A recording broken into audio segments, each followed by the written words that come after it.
ذات کے تابع ہوتی ہیں، یعنی میں نے اپنا اصلی نام بتایا، میں نے خدا ہونے کے اسٹیٹس سے یہ کام کیا ہے، باقی میری جتنی صفتیں اس کے ماتحت ہیں، مطلب یہ نکلے گا کہ میری تمام خدائی کی پوری مشینری جو ہے وہ اس کی پشت پر موجود ہے کہ تطہیر عطا کرنے والے ہم ہیں۔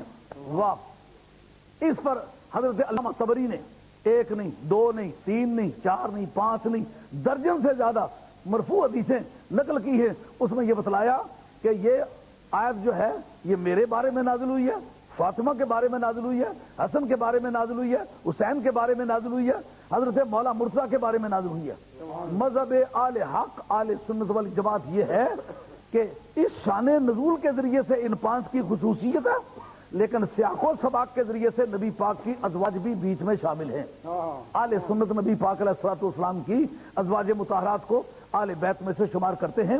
کسی دوسرے وقت میں اس پر بھی آپ کو ایک تحقیق سناؤں گا، چونکہ وقت تھوڑا ہے۔ میں جناب خاتون جنت پر، جناب حیدر قرار پر گفتگو کرتا ہوں۔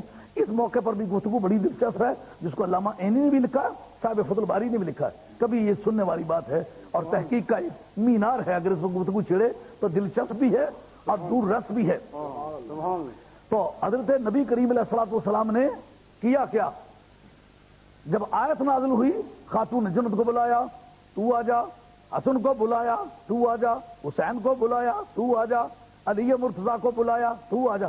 ان کو بلا کے ان کے اوپر چادر ڈالی، اللہم ہؤلاء اہل بیتی، مولا کریم یہ میرے اہل بیت ہے، اے مولا کریم یہ میرے اہل بیت۔ اب مسلم میں، بخاری میں دو طرح کی روایتیں اس پر ملتی ہیں کہ نبی کریم علیہ الصلوۃ والسلام نے پہلے آیت نازل ہوئی ہے، بعد میں سرکار نے چادر ڈالی ہے، اور ایک روایت ملتی ہے سرکار نے پہلے چادر ڈالی ہے بعد میں آیت آئی ہے۔ اب تطبیق کیا ہوگی؟ اب ولیت بھی تو ایک ہی چیز ہے، آخریت بھی تو ایک ہی چیز ہے، یا پہلے آیت آئی ہوگی بعد میں چادر ڈالی ہوگی۔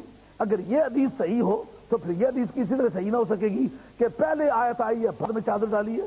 چادر بھی وہی ہے، آیت بھی وہی ہے، شخصیت بھی وہی ہے، پہل بھی ایک چیز ہے، کبھی آئے پہلے ڈالی، کبھی آئے بعد میں ڈالی۔ تطبیق کیا ہے؟ واہ!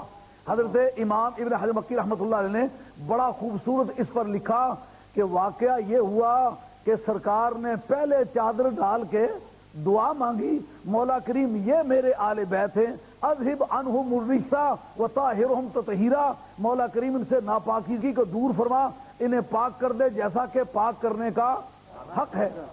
یہ آیت نازل ہوئی۔ اب وہ پہلے والی حدیث فٹ ہو گئی کہ پہلے چادر ڈالی، دعا مانگی، اس کے بعد آیت نازل ہوئی۔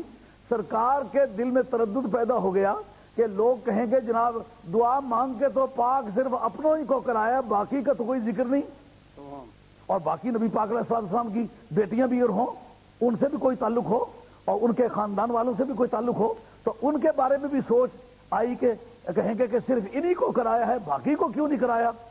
اب رب کریم نے کہا او میرے یار، تمہارے تردد کو رفع کرنے کے لیے ہم نے پہلے بندوبست کر رکھا ہے۔ وہ کیا؟ انما یرید اللہ، تیری مرضی سے ہم نے نہیں کیا، ہم نے اپنی مرضی سے کیا۔ آیت دوبارہ نازل ہوئی، یاد رکھے بعض آیتیں دو دو مرتبہ نازل ہوئی ہیں، یہ ان آیات میں سے جو دو مرتبہ نازل ہوئی۔ اس کو امام ابن حجر مکی نے لکھا ہے آیت ایک ہے نازل دو مرتبہ ہوئی۔ کیوں؟ آپ دیکھتے ہیں قوالی ہو رہی ہوتی ہے تو قوال جو مصرع پڑھتا ہے حاضرین کو اچھا لگتا ہے، تو پھر وہ حاضرین کو لطف اندوز ہونے کا موقع فراہم کرنے کے لیے اس کو بار بار پڑھتا ہے، دہراتا ہے۔ پروردگار عالم کی ذات پاک کو پہلے سے معلوم ہے جب یہ بات کروں گا میرے یار کو مزہ آ جائے گا، تو یار کے مزے کو دوبالا کرنے کے لیے اسی آیت کو دوبارہ نازل کریں گے تاکہ میرا یار پوری طرح سے لطف اندوز ہو۔ ایک معنی۔ دوسرا معنی یہ کہ کوئی ایسی آیت جو دو مرتبہ نازل ہوئی ہے اس میں منسوخ ہونے کی جو پاسبلٹی تھی کہ ایبروگیشن ہو جائے، منسوخ ہو جائے، اس کے خاتمے کے لیے دو مرتبہ نازل کی، یعنی اس لا کو ہم نے انفورس تو کیا ہے لیکن ایبروگیشن اس کی نہیں ہوگی، لاگو تو کیا ہے لیکن اس قانون کو کینسل ہم ہرگز نہیں کریں گے۔ یعنی آل بیت اطہار کو جو فضیلت دی ہے یہ دے دی ہے، دوبارہ دہرانے کا مقصد یہ کہ اس انتظار ہو کے کبھی کینسل بھی ہو جائے گی نہیں، یہ فضیلت آئی ہے یہ جائے گی نہیں۔